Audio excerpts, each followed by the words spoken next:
on Windows operating and file systems. Help us operate a variety of tasks through various types of applications presented in various forms and customized for our needs.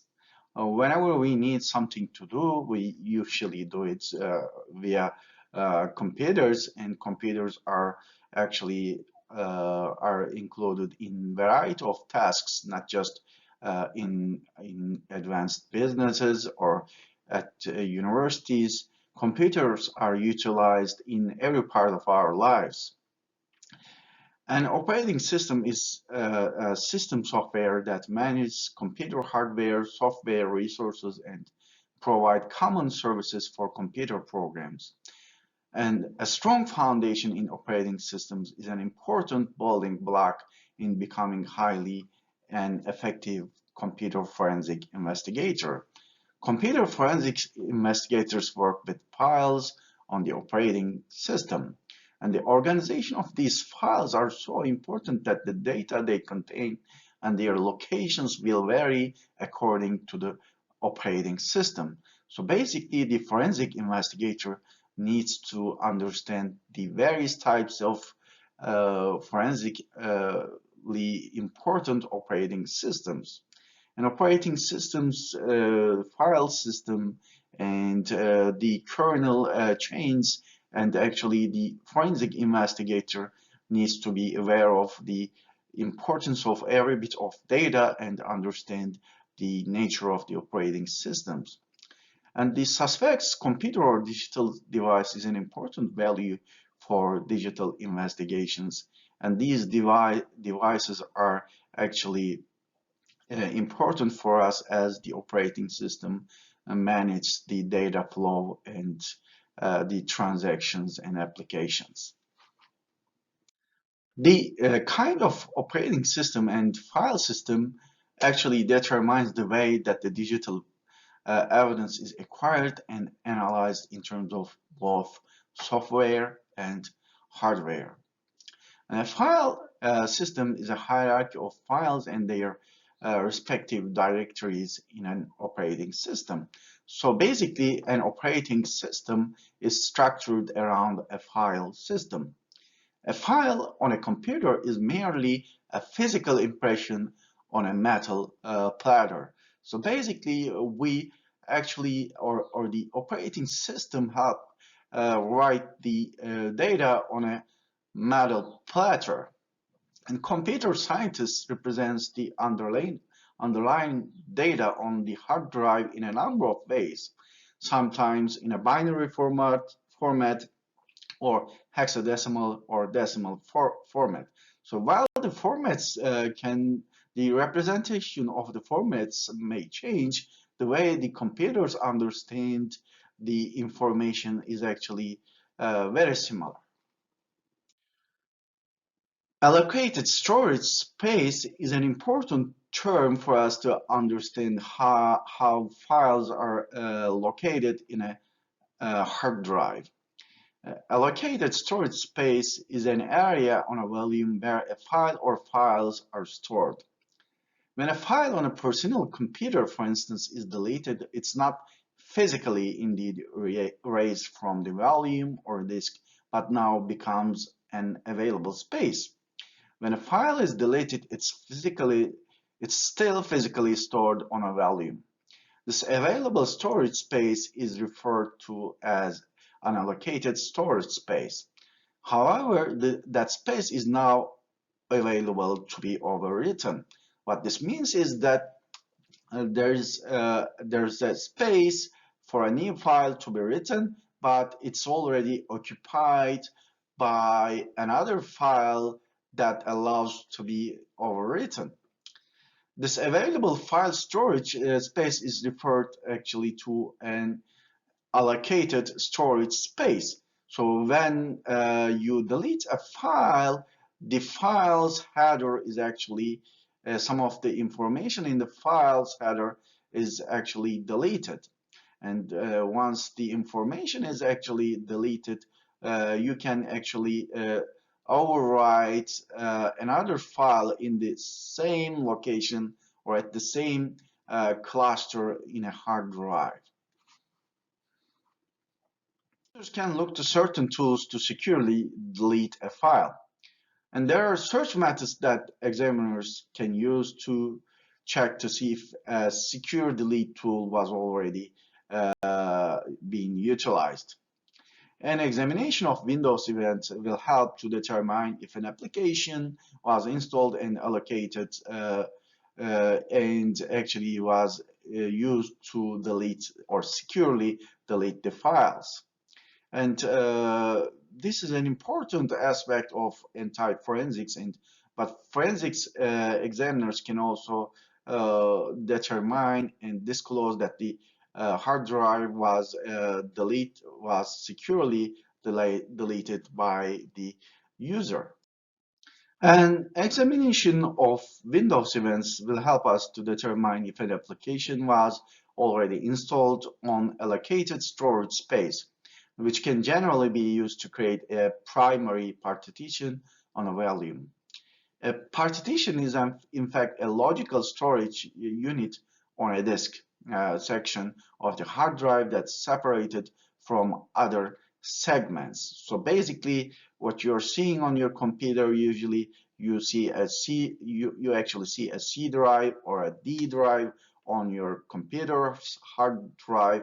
That's actually that are actually called as partitions. In computer forensics, we often hear this notion of physical versus logical when it comes to file storage or files retrieved from computer or media storage. It's critical for investigators to know the difference and be able to explain the difference to the non-technical people, whether these terms are important for whether these terms are important for non-technical people to understand. Software is also known as bitstream imaging software because it captures every bit stored on a computer's hard drive, and it's very important for forensic examiners to image the software and data in a hard drive bit by bit to prove that the evidence is actually retrieved completely as it is. Unlike Microsoft Windows, File Explorer forensic imaging software displays every file stored in a captured memory, including files from the operating system. But later we will visit forensic imaging in the next module. But here you can see a copy or an example of how an investigator simply take the image of a hard drive, suspect's hard drive, and copy to another location. But as I mentioned, we will revisit this portion of this lecture in the next session. File storage is an important concept for forensic investigators. Any investigator should understand how files on a computer are stored. It's how you actually deal with the data. If you understand how they are located or stored, then you will be able to retrieve the data. And users cannot determine the physical location where a file is stored and therefore cannot control the deletion of that file evidence from a hard drive. Basically, users don't have the ability to locate the information on a hard drive at a specific location. It's the forensic examiner's method to actually recover all those forensically important data from specific parts of the hard drive. And file storage and recordings is largely controlled by the operating system. And operating system is important for examiners as it is the controller, the system, and it is actually it manipulates how the data is actually stored on a computer or let's say on a hard drive. A byte is comprised of 8 bits and it is the smallest addressable unit in memory. For instance, in this example, you are seeing 8 bits of information, and every digit on this information or data actually is 1 bit. So when we aggregate all of these bits, this makes 8 bits of data. And that's how the computers understand.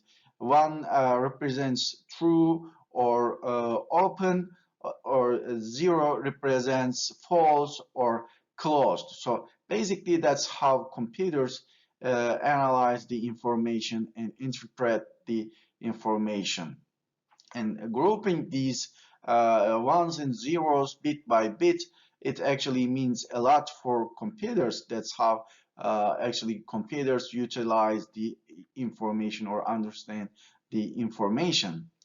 A sector on a magnetic hard disk represents 412 bytes or 2048 bytes on optical disks. And newer hard drives use 4096 byte sectors, which are known as the advanced format.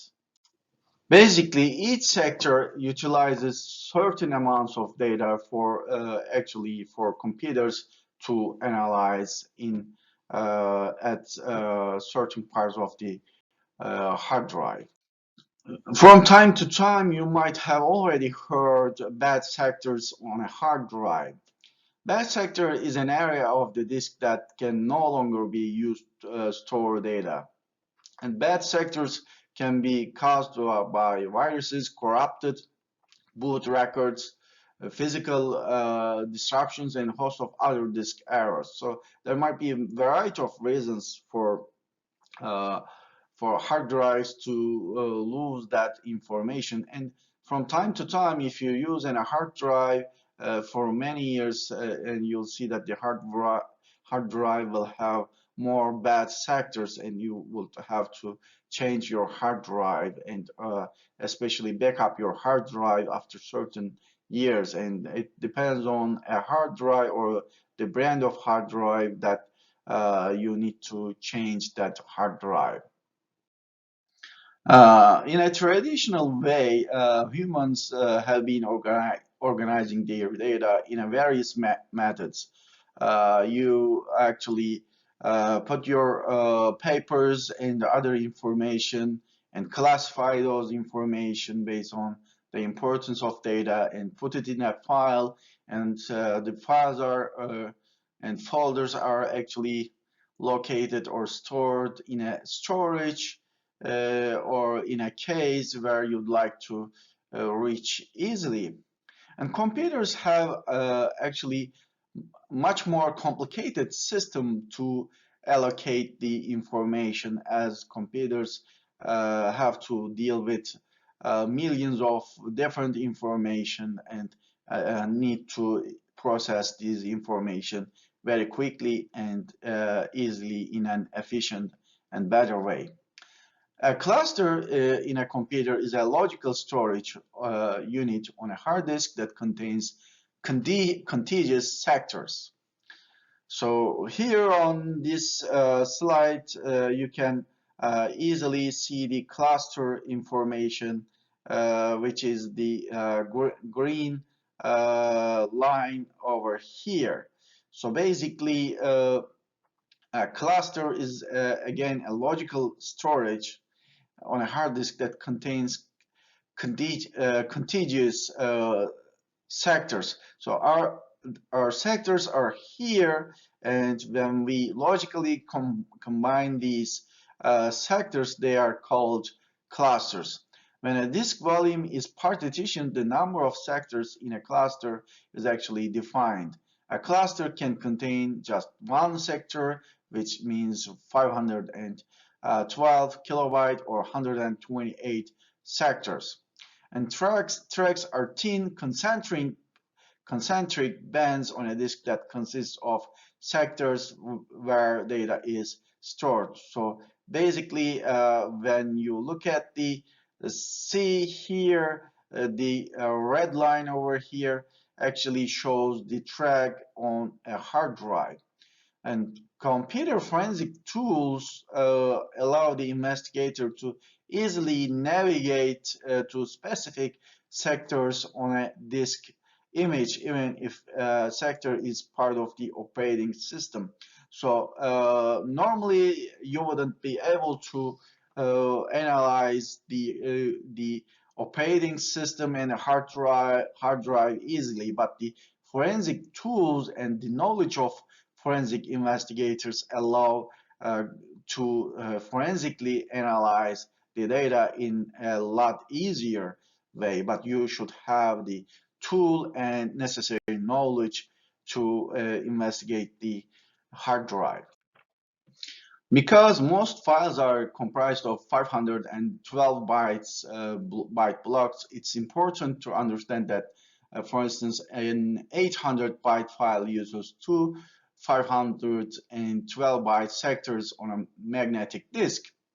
And that's why the file selects are created. File selects refers to the remaining unused bytes in the last sector of a file. For instance, here what you see is the file data is actually 800 byte file, and the first 512 bytes are located in the first sector, and then the remaining bytes are actually located in the second sector, which actually still leaves 224 bytes in a file select, and that's where the criminals use or hides the information, important information in a file select, and that's important for forensic examiners to closely analyze the file select and find if there's any hidden data available for examiners to recover. Hard disk drives, floppies actually have platters, and platters are typically covered with a thin iron oxide material which contains a magnetic setting, which can be zapped to be turned on or off. Actually, the information actually written through zapping information on a hard drive, and each byte actually includes, as I mentioned, 8 bits, and each bit actually are created through zapping or let's say writing a 0 or 1 on a specific location of a hard drive, and the hard drive perceives that the information is actually true or false, or closed or open, or turned on or off. That means a lot for computers to process the information, and computers or hard drives uses binary information to store the information in allocated spaces. It's important to understand the layout of hard disks because from time to time you may encounter or see hard drives that are not actually functioning or maybe old, or might have already some problem or intentionally harmed by the suspect. And in the physical layout of a hard disk, you basically see platters. Platters actually are circular disks made from aluminium, ceramic, or glass that stores data magnetically. And a hard drive contains one or more platters, and data can usually be stored on both sides of the rigid disks. So actually, both sides of the platters are utilized or used to store the data. And platters contains data on actually both sides. And the spindle at the center of the hard drive actually or disk is powered by a motor and used to spin the platters so that the slider head is actually able to read the data on a platter.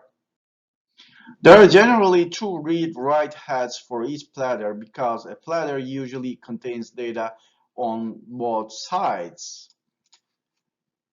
And an actuator is the part that moves a hard drive's heads over the media surface to read and write data.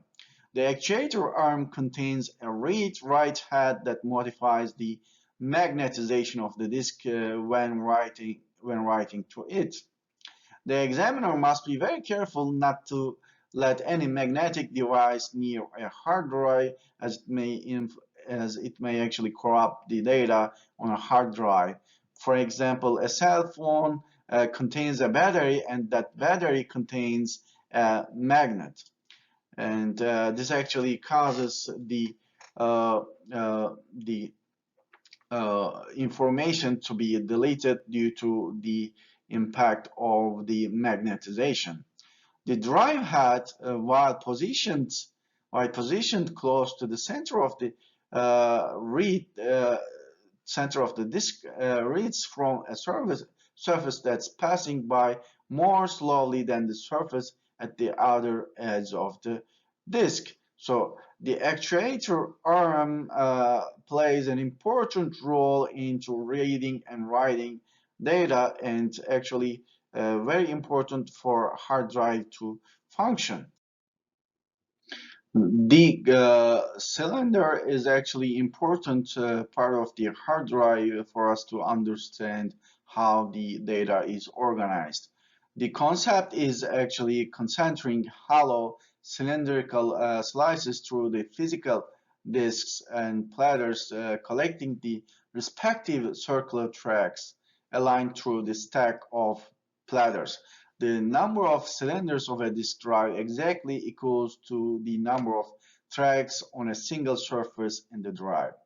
It comprises the same track number on each platter, spanning all such tracks across each platter surface, and each platter surface that's able to store data.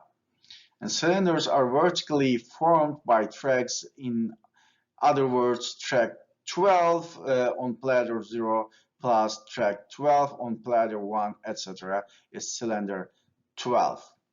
So if the disk has 1020 cylinders, which would be numbers from 0 to 1023, cylinder 1023 consists of all the tracks at the innermost edge of each side.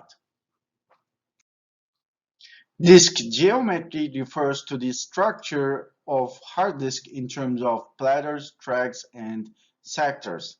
Capacity of hard drive is calculated through the utilization of cylinders, heads, and sectors, and each number of bytes per sector. So when we multiply each of these information, the total number of the bytes actually can be inferred as the capacity of the hard drive. Random access memory is one of the most fundamental elements of computing. RAM is the super fast and temporary data storage space that a computer needs to access right now or in the next few moments.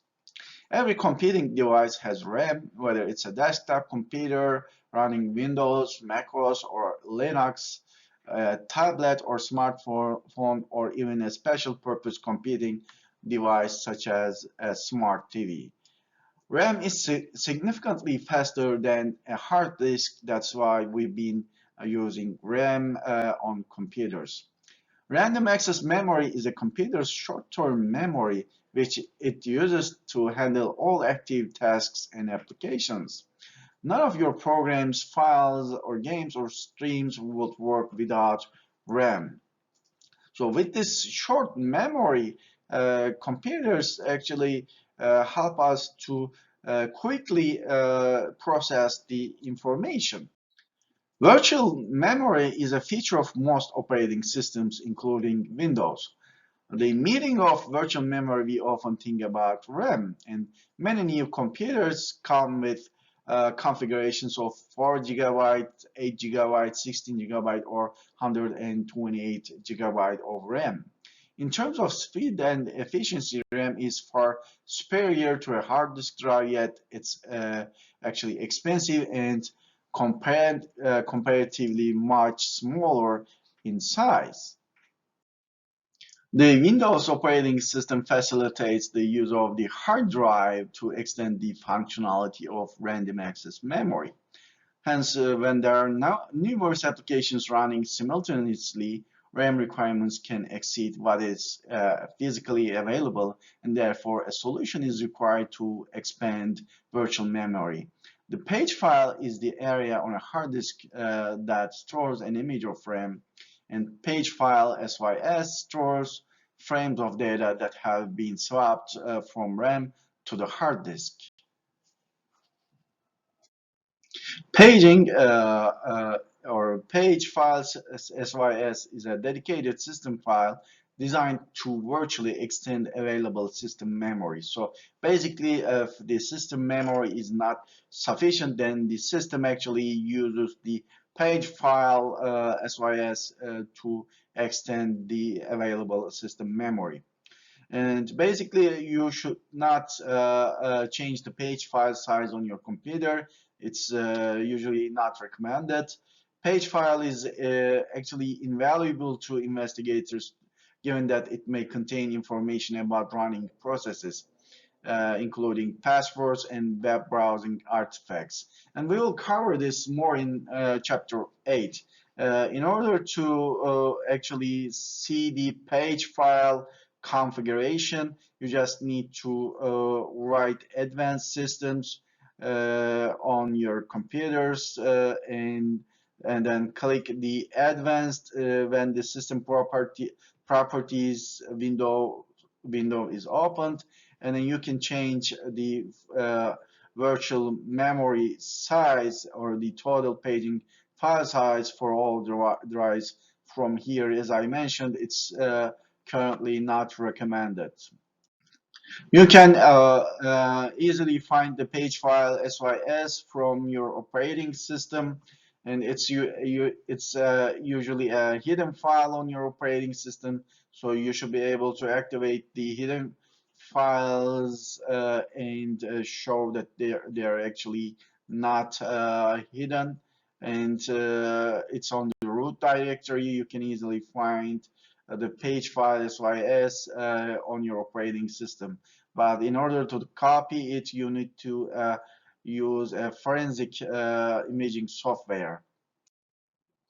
Computers work with ones and zeros, and these ones and zeros play a big role. Everything on a computer is represented as streams of binary numbers. Audio, image, and the characters all look like binary numbers in a machine code. So here you see another example of a binary number. And as I mentioned, one is true, yes, or on for the computer, and zero is false, no, or off as well. So computers use binary numbers to interpret the information.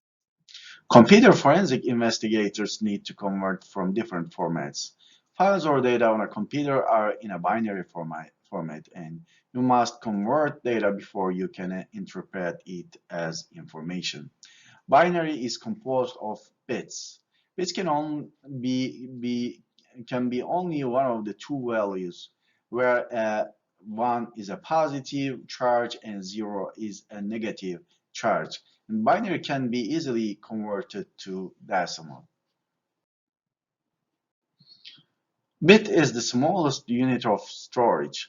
A bit stores just 0 or 1, and a bit is too small to be much used, and 8 bits together makes more sense for the computer. Here we want to convert binary numbers which use base 2 instead of number 10 to a decimal number. And the prefix by means actually 2. Here we got 0, 1, 0, 0 and 0, 0, 0, 1. This is the binary number that we want to convert to decimal number.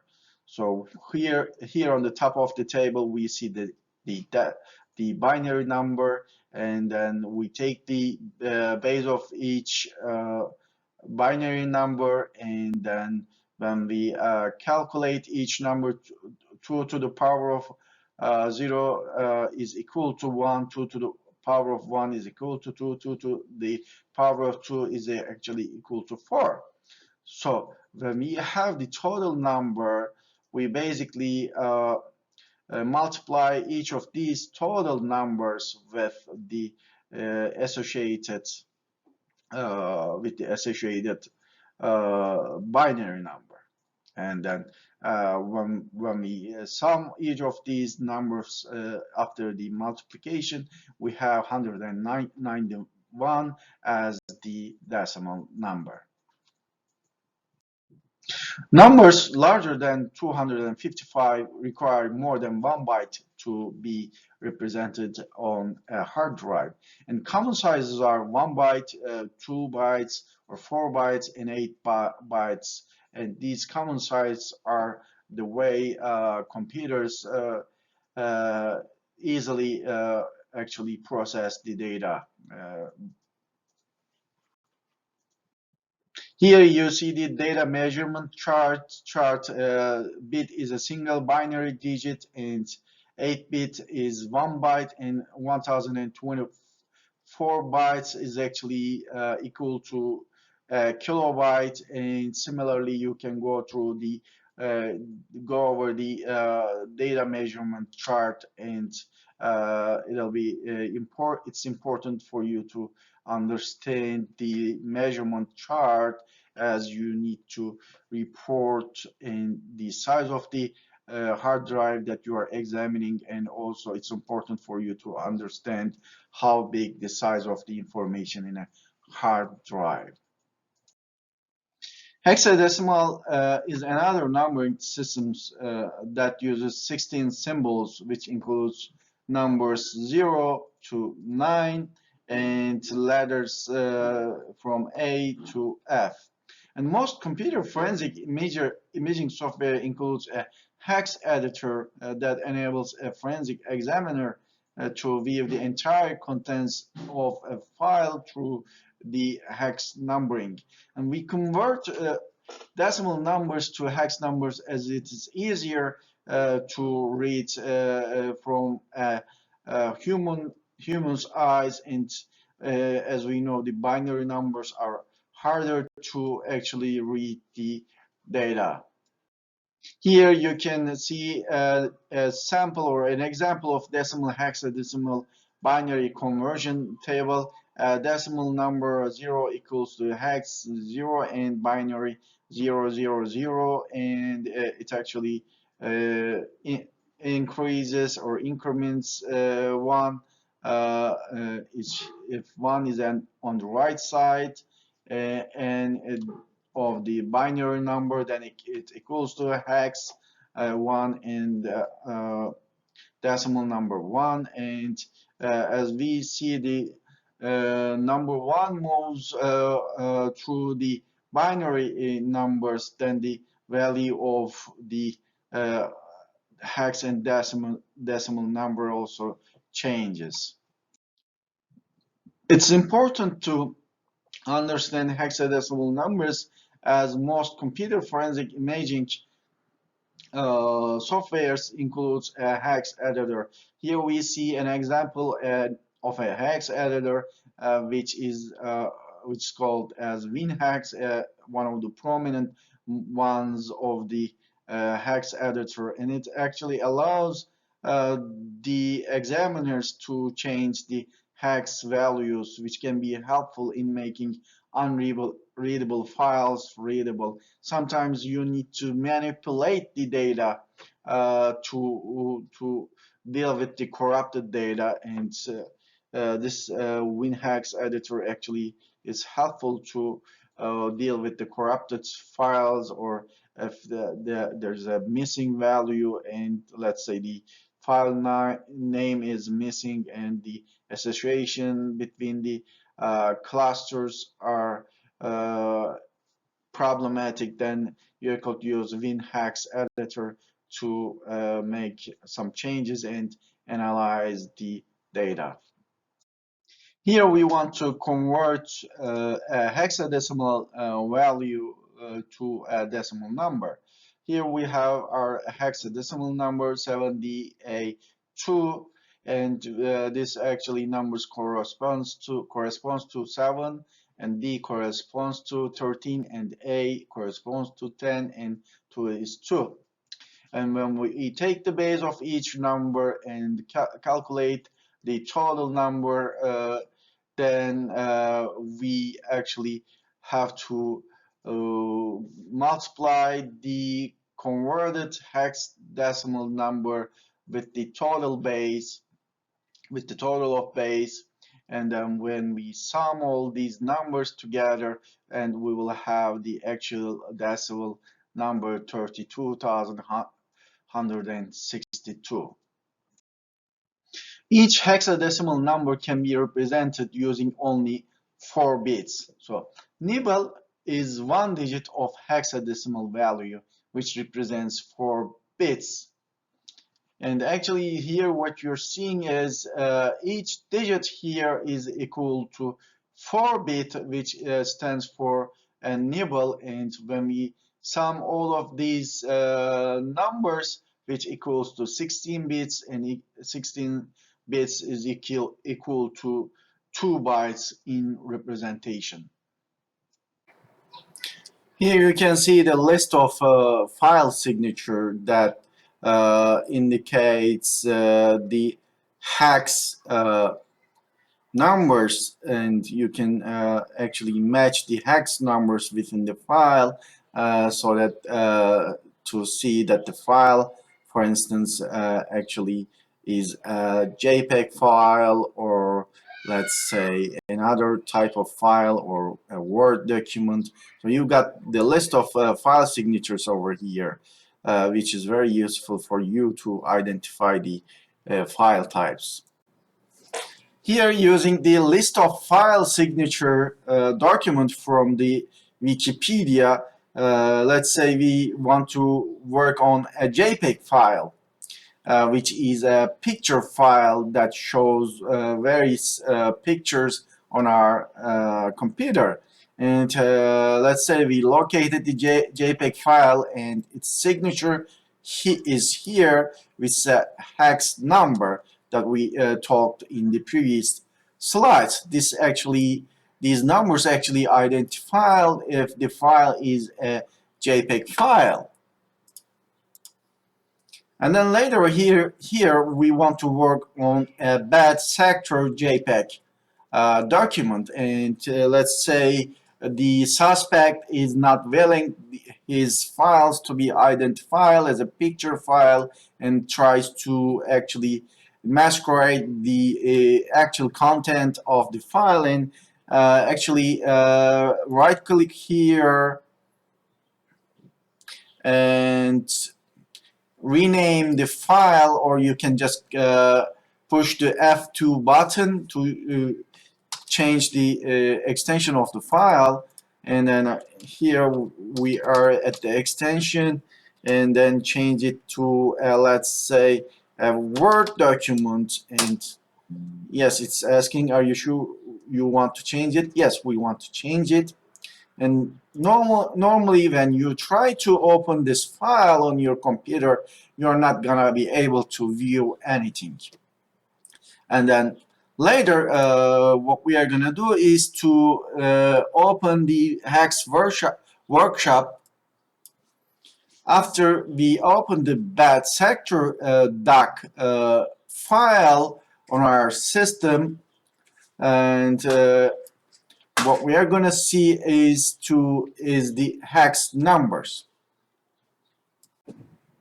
When you open the file that we just changed the file extension, you can still the file signature is same as described on the Wikipedia web page. From left to right on the top of the page, you can see the file signature as identified on the Wikipedia file signature list.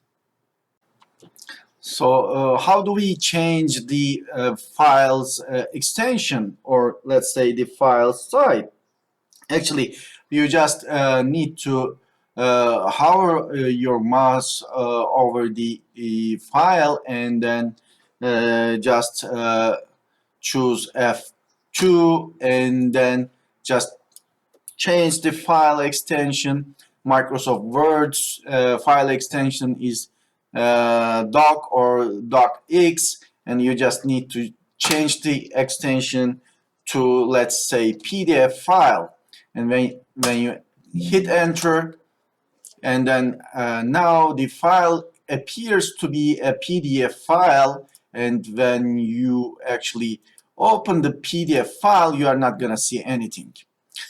Okay, and then you can later try to see the file signature via using the hex editor I advised in the previous slide, which is the hex workshop hex editor. It's also described in your textbook.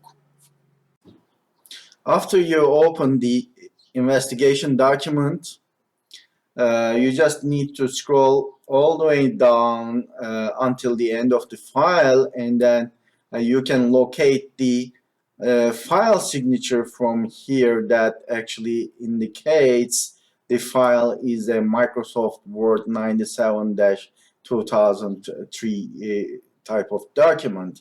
And then you can also see on the left side on the table the files hex numbers, relevant hex numbers.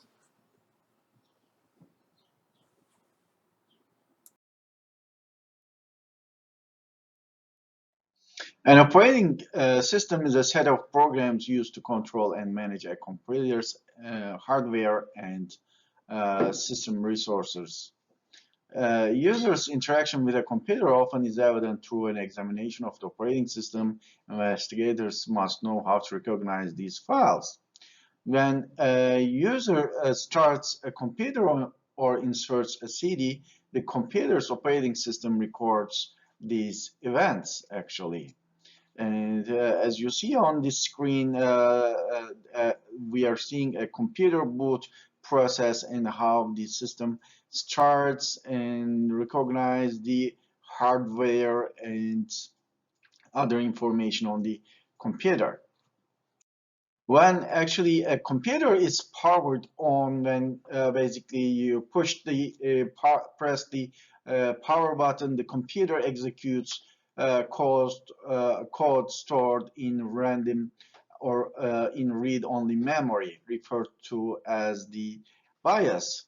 BIOS. And the basic input-output system starts an operating system by recognizing and initializing system devices. Bootstrapping is the process of running a small piece of code to activate other parts of the operating system during the boot process. So basically, your system actually needs a small code, a small piece of code to activate the rest of the operating system. And read-only memory is actually non-volatile storage, and that's generally not modified and used during the boot process. So when you start the booting process, CPU starts executing BIOS directly from ROM, and BIOS performs hardware tests, and if the tests actually fails, the booting halts, or if not, BIOS loads partition table into the RAM, and first partition starts execution of its bootloader. So basically, this sounds like a small step, but it is a very important step, like the first step on the moon. When you start the computer, then everything is actually comes forward. In many examinations, a computer forensic investigator removes the suspect's hard drive, and then hard drive is cloned or imaged. So basically, the first thing you would do in order to take the image of the in order to take the image of a hard drive, you have to remove the hard drive and then either clone or image the hard drive. It's important for the investigator to also document information about the system and its specification and all these information from the booting process to the rest of the information covered in the operating system, and the hard drive is important for the forensic examiners. Master boot record is created when you create the first partition on the disk, and it's probably the most important data structure on the disk. And it's actually the first sector on every disk, and the location is always track 0 and head 0 and sector 1, and at the physical and absolute sector of 0. So that actually gives the life to the whole system. As I mentioned, the first sector on a hard disk, sector 0, is known as the master boot record. And the master boot record is always in the boot process, and stores information about the partition on a disk, including how many exist and their locations. When a computer is actually powered on and the BIOS initiates the boot process, and the BIOS always looks at the sector 0 for instructions on how to load the operating system. So sector 0 is the starting point, and the MBR is comprised of the master partition table, master boot code, and disk signature. And there's a maximum of 4 partitions in a hard drive, and the MBR actually contains the partition information. How many partition is involved in a hard drive is actually provided by the master boot record. Master partition table contains descriptions about the partitions on a hard disk, and there's only enough room in this table for 4 descriptions. That's for actually partitions. So there's a maximum of 4 physical partitions on a hard drive. So this is the maximum number of partition on a given hard drive. If a user wants to create an additional partition, there's always solutions, and then it must be a logical partition with a link to primary partition or to the physical partition. In the MBR, there are 3 types of information. The first one is the master boot code, and the BIOS uses the master boot code to start the boot process. And also the disk signature, like every file and every program, the master boot record also has a disk signature, and the disk signature identifies the disk to the operating system. And also the end of a sector marker, which is a 2-byte structure found at the end of the MBR. It's 55AA, and when you it is the place where you see the end of the MBR. Volume systems have 2 central concepts to them. One is to assemble multiple storage volumes into one storage volume, and the other is to partition storage volumes into independent partitions. The term partition and volume are frequently used together. A volume is a collection of addressable sectors that an operating system or application use for data storage. The sectors in a volume need to be consecutive on a physical storage device. Instead, they need to only give the impression that they are. A volume is a collection of addressable sectors that an operating system or application can use for data storage. The sectors in a volume need to be consecutive on a physical storage device. So basically, a partition is a collection of consecutive sectors in a volume. So here on this example, we are seeing three different partitions, and they are assigned letters C, D, and E to identify the partitions. The purpose of a partition system is to organize the layout of the volume. Hence, the only essential data are the starting and ending location for each partition. A common technique that's used to thwart the forensic investigation is the repartitioning a disk or clear the partition structures so that the original structure is gone. This has been done for several years since the very old Windows operating systems. And several tools exist to help recover the partitions on the contrary. And if the partition table becomes damaged or corrupt, then the system becomes unable to locate the partition to boot from, and the boot process is actually halted.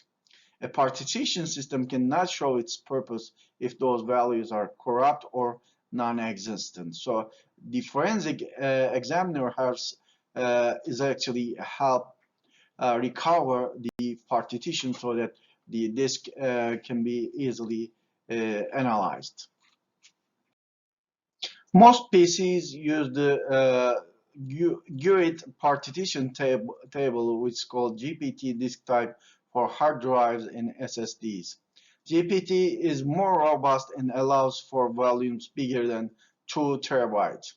The older master boot record disk type is used by 32-bit PCs, older PCs, and removable drives such as memory cards.